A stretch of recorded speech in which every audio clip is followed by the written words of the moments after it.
There's another myth that we want to debunk. Contrary to the popular belief, I truly believe that women are the ultimate choosers.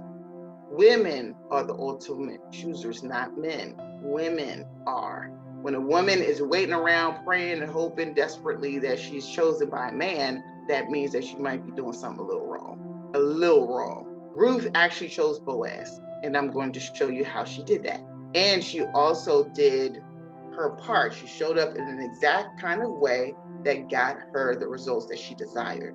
Naomi's family consisted of her husband and 2 sons. They fled Judah. They lived in Judah during the dark ages of famine during the rule of the judges. So they fled the famine and went to Moab. So all the men of the house, men of Naomi's life passed away. Her things were better back at home in Judah.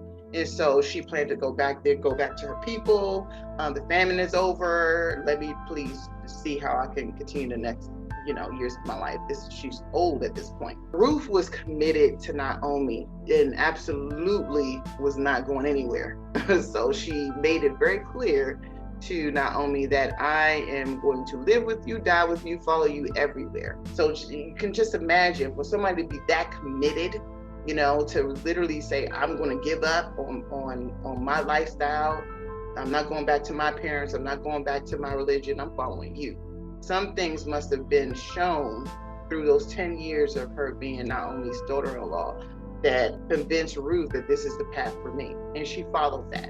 And then in verse 2, it shows the first decision that Ruth made that brought her really close to Boaz. Okay, she made a conscious decision to leave the house to find favor. This can be uncomfortable to see. It can be very uncomfortable to fathom that she was positioning herself. She was looking after him in whose sight I can find favor. She was seeking favor. It can be very, very freeing once you really just see how easy this process can be once you overcome what's in the way. The process didn't end after she decided to leave the house to find favor. Covering is another way to think about that, okay? It's literally just the beginning. She does a lot of key things. She makes some key sound decisions that all lead her towards the path of the eventual joining with Boaz. Boaz asks her after he kind of sees her there. So she goes to the fields, okay? She goes to the fields. She approaches him and asks him, look, can I glean here?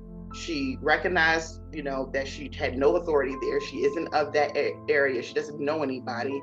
So please just let me just take what's left over. And hopefully somebody looks at me and finds favor. And Boaz noticed her.